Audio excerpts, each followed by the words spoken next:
O Senhor Jesus nos apresenta no Novo Testamento Deus como Pai, o Abba Pai, o Paizinho querido.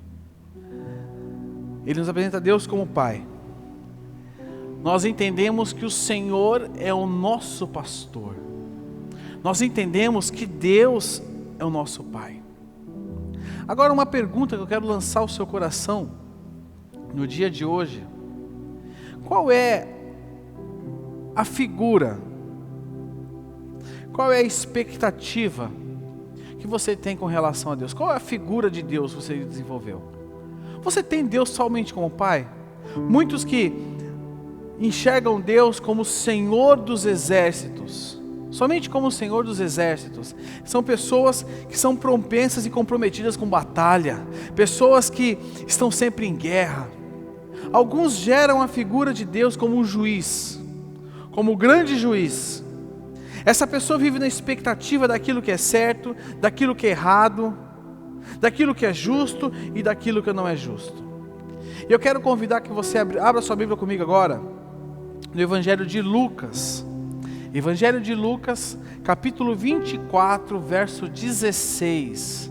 Nós vamos ler do Lucas 24, de 16 a 35. Evangelho de Lucas 24, 16.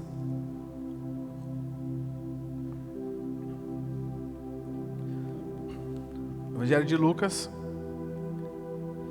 24, versículo 16 até o verso 35.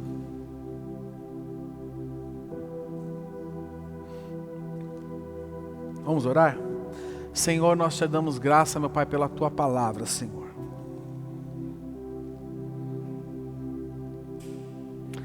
Obrigado, Jesus, pela Tua palavra.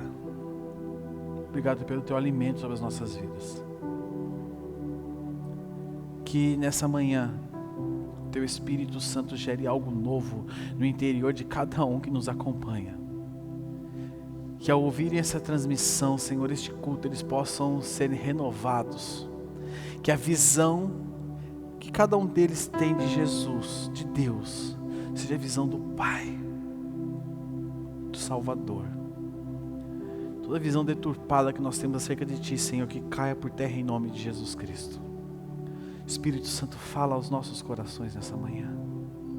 Nós estamos reunidos, meu Pai, não para ouvirmos um belo sermão, não para cantarmos belos cânticos, mas nós estamos reunidos, meu Pai, para ouvirmos a Tua voz. Se o Senhor não falar conosco, essa reunião não tem valor, Senhor. Nós queremos ouvir a Tua voz, queremos ouvir a Tua direção, queremos, Senhor, ouvir o que o Senhor tem para as nossas vidas. Por isso, abre os nossos corações, Pai. Toda distração, tudo aquilo que tira a atenção dos Teus filhos, que caia por terra em nome de Jesus Cristo. Que toda mente seja levada cativa a Cristo. Que os nossos corações estejam abertos a ouvirmos a Tua santa palavra, Senhor.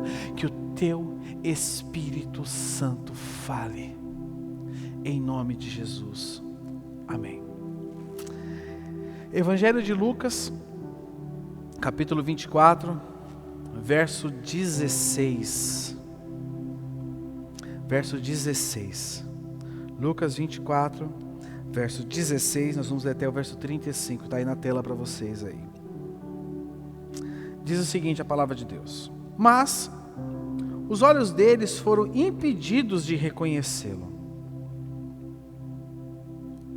Os olhos deles foram impedidos de reconhecê-lo. Vamos fazer o seguinte, vamos ler a partir do verso 13.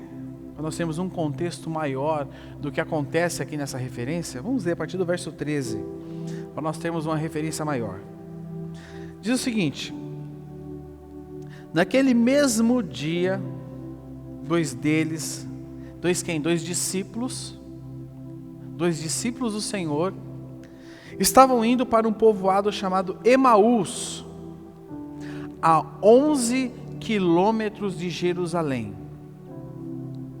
11 quilômetros naquela época. Hoje, para você falar, nossa, eu tenho que andar 11 quilômetros, você pode falar assim, Jeová, né? Para que andar 11 quilômetros? Alguns correm 10 quilômetros, já dão o máximo de si. Mas naquela época, andar 11 quilômetros era algo normal. Era algo normal. No caminho, conversavam a respeito de tudo o que havia acontecido. Enquanto conversavam e discutiam, olha a palavra diz, que o próprio Jesus se aproximou e começou a caminhar com eles. Mas os olhos deles foram impedidos de reconhecê-lo. Verso 17. Ele lhes perguntou: sobre o que vocês estão discutindo enquanto caminham? Eles pararam com os rostos entristecidos. Um deles, chamado Cleopas, perguntou-lhe: você é o único visitante em Jerusalém que não sabe das coisas que ali aconteceram nesses dias? Olha só para quem ele está falando isso. Que coisas? Perguntou ele. O que aconteceu com Jesus de Nazaré? Responderam eles. Ele era um profeta, poderoso em palavras e em obras diante de Deus e de todo o povo. Os chefes dos sacerdotes e as nossas autoridades o entregaram para ser condenado à morte e o crucificaram.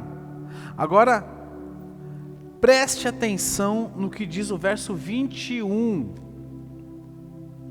Nós esperávamos que era ele que ia trazer a redenção a Israel. E hoje é o terceiro dia desde que tudo isso aconteceu. Algumas das mulheres entre nós nos deram um susto hoje. Foram de manhã bem cedo ao sepulcro e não acharam o corpo dele. Voltaram e nos contaram ter tido uma visão de anjos, que disseram que ele estava vivo. Alguns de nossos companheiros foram ao sepulcro e contaram tudo exatamente como as mulheres tinham dito, mas não o viram. Ele lhes disse: como vocês custam a entender e demoraram a crer em tudo que os profetas falaram? Não devia o Cristo sofrer estas coisas para entrar na sua glória? E começando por Moisés e todos os profetas, explicou-lhes o que constava a respeito dele em todas as Escrituras. Ao se aproximarem do povoado para o qual estavam indo, Jesus fez como que ia mais adiante. Mas eles insistiram muito com ele: fique conosco, pois a noite já vem, o dia já está quase findando. Então ele entrou para ficar com eles. Verso 30. Quando estavam à mesa com eles, tomou o pão, deu graças, partiu e deu a eles. Verso 31. Então os olhos deles foram abertos e o reconheceram. E ele desapareceu da vista deles, perguntando um ao outro: não...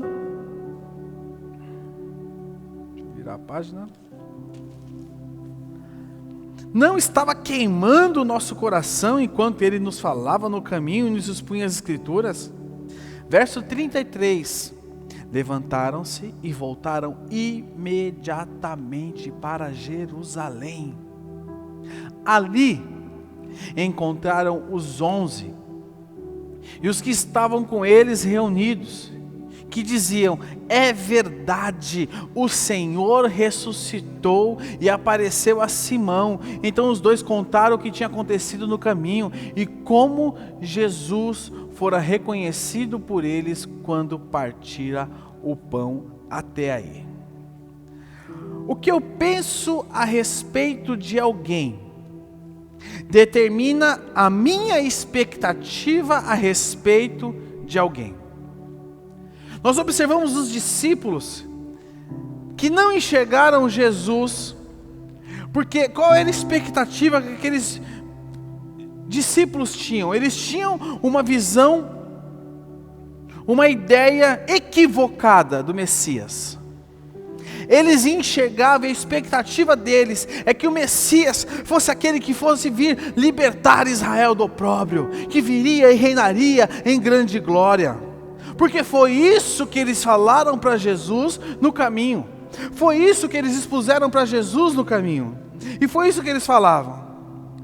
Por isso, eles estavam cegos.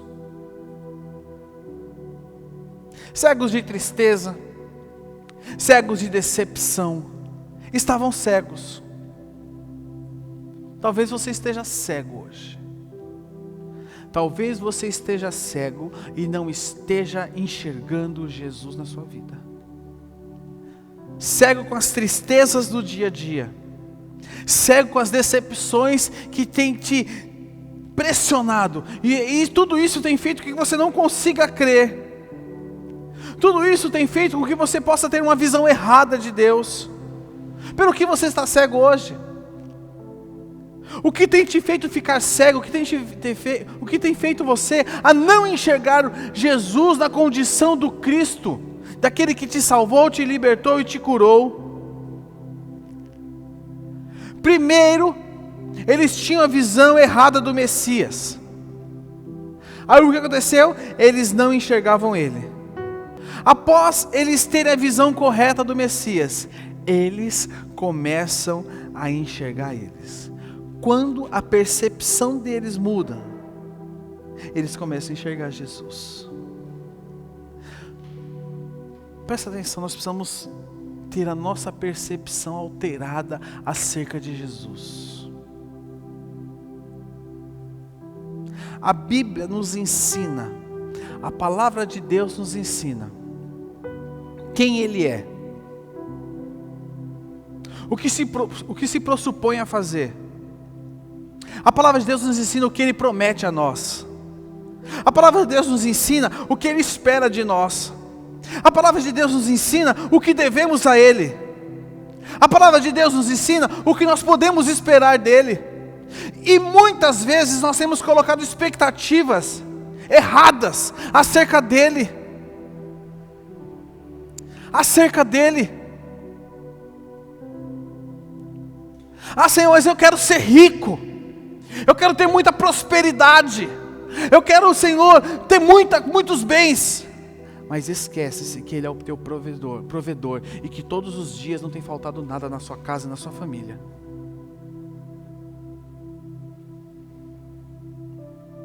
Muitas vezes estamos esperando o Cristo que vem montado num cavalo de glória, mas nos esquecemos que Ele está dentro de mim e de você. Ele habita em mim, Ele habita em você. Nós precisamos mudar a nossa percepção acerca do Senhor.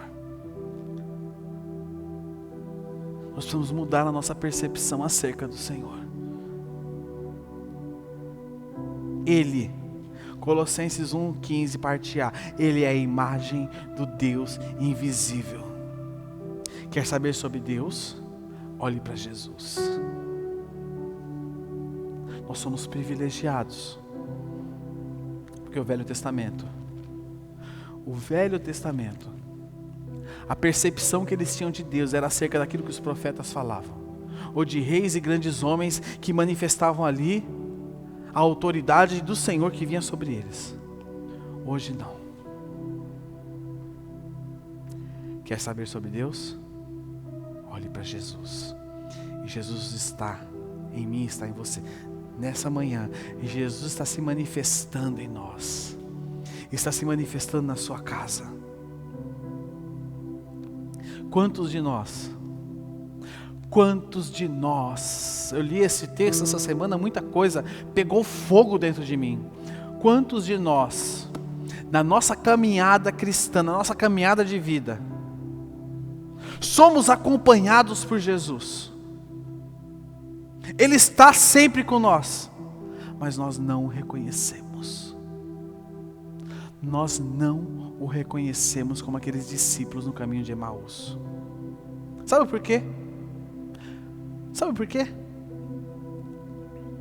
Porque não é o Jesus que nós esperamos que esteja ao nosso lado. Senhor, o Senhor tem que me honrar nessa situação. Eu não aceito ser afrontado. Mas a palavra, Jesus fala o seguinte, olha para você, nós temos que perdoar, nós temos que amar, nós temos que dar a outra face, nós temos que caminhar mais não sei quantas milhas, que eu não me recordo agora, mais uma milha. Você não reconhece o Jesus que está ao seu lado todos os dias. E Ele não pode mostrar só face, porque senão nós vamos confundi-lo. E aí Ele diz para você, o que você espera? Você espera de mim algo que eu nunca te prometi? Você espera de mim algo que ninguém jamais esperaria de mim? Nós precisamos enxergar Jesus. Nós precisamos, preste atenção que eu vou falar para você. Nós precisamos deixar o Deus da infância e nos dedicarmos ao Deus da maturidade. Deixarmos o Deus da infância e nos dedicarmos ao Deus da maturidade. O infantil, ele espera, sabe o quê? Que Deus mexa no mundo e deixe o mundo como Ele acha que deve ser. Um exemplo, quem nunca fez isso? Vai para a praia, o tempo está nublado, aí você ora, Senhor, faz parar de chover. Eu acho que Deus vai mexer no eco, mexer no tudo, na temperatura, nas nuvens, só por causa de mim. Não, vai parar de chover.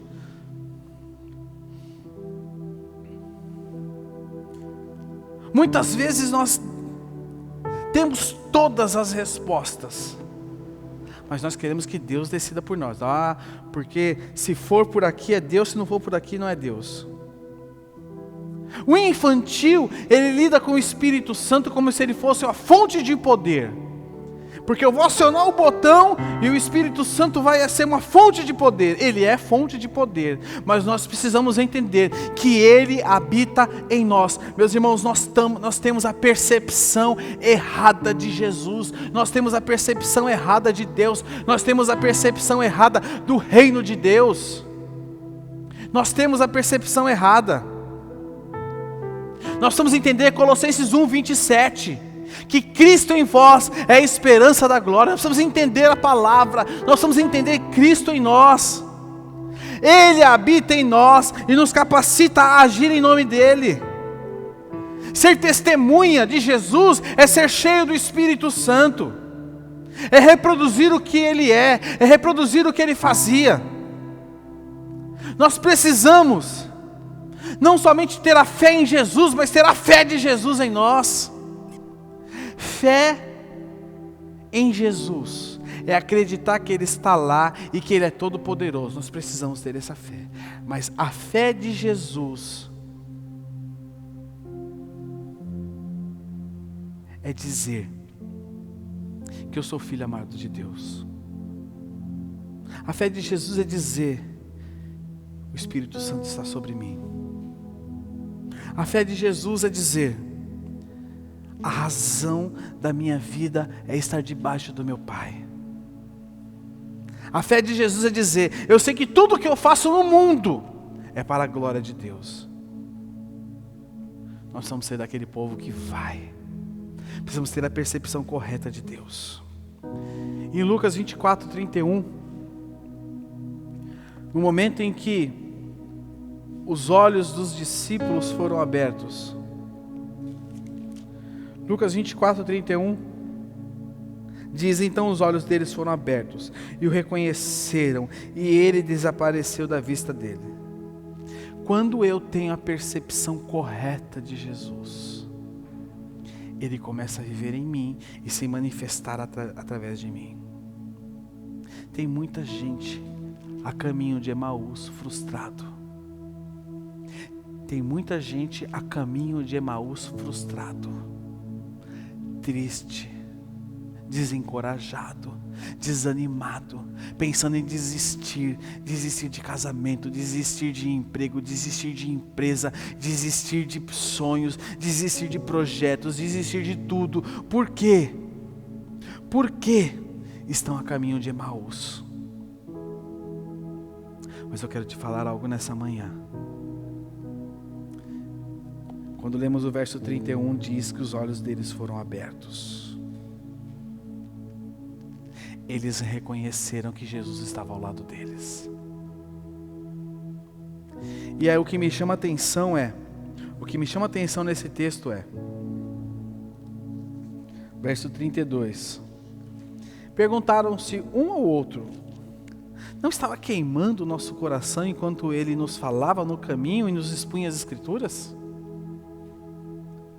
Ou seja, eles sabiam que alguma coisa estava acontecendo. Talvez você esteja a caminho de Emaús hoje. Emaús é o caminho daqueles que voltam para casa. Daqueles que voltam, viram as costas. Daqueles que desistem de projetos e desistem daquilo que estavam caminhando. Emaús significa frustração. Porque eu esperava um Cristo que viesse fazer isso e ele não veio. Mas eu quero te falar hoje. Esse acontecimento aconteceu há quase 2000 anos atrás na estrada de Emaús. Mas quando eles se deram por conta, eles reconheceram Jesus. E é isso que eu quero profetizar sobre a tua vida hoje. Que você enxergue Jesus Cristo na sua vida. A fé infantil é aquele que quer que tudo seja no seu tempo. Mas a fé madura é aquele que confia no tempo do Senhor. A fé infantil é aquele que quer dar um jeito. A fé madura é aquele que confia no jeito do Senhor. Que você possa reconhecer Ele hoje na sua vida. Que você possa reconhecer Ele hoje na sua casa. Que você possa reconhecer Ele hoje na manifestação dos seus filhos. Eu não sei o que tem te gerado dor. Eu não sei o que tem te gerado dor nesses dias. Eu não sei o que tem feito você chorar. Eu não sei qual vazio está no seu coração. Eu não sei pelo que você tem perdido suas noites de sono. Eu não sei, meu irmão. Mas o Cristo que está ao seu lado, que você não reconhece, só tem desabafado, Ele quer te abraçar. Ele quer trazer transformação. Ele quer trazer restauração. Basta você enxergar Ele. Basta você enxergar Ele. Oh Jesus, feche seus olhos. Ele vive em você. Ele vive em você. Ele vive, Ele vive. Ele está vivo, Ele está vivo. Ele está dentro da sua casa. O tempo todo estava do seu lado, olhando para você, olhava para você, conversava com você, você ouvia, você ouve todos os domingos, você ouve Ele falar, você ouve Ele falar, e você só olha para o lado e fala assim: é verdade, é verdade, é verdade. Mas Ele quer que você reconheça Ele na sua vida. Senhor, eu dependo de Ti. Senhor, eu confio em Ti. Senhor, eu deposito a minha esperança em Ti, porque Ele está vivo. Se aqueles discípulos tivessem em seus corações a expectativa correta, eles teriam reconhecido Cristo. Deus não teria fechado os olhos deles. Qual a sua expectativa de Senhor? Talvez você esteja orando para o Senhor tão cegamente, tão... me cura, Senhor, me cura, me cura, me cura, me cura. Mas sabe o que Ele quer? Que você abrace Ele e fale: Senhor, eu confio em Ti e eu confio na Tua vontade. Aí Ele vai falar para você: a tua fé te curou. Nós temos que depositar nossa expectativa correta diante do Senhor. Sabe por quê? Porque Ele é Pai. Ele é Pai. Ele é Pai. Feche os seus olhos.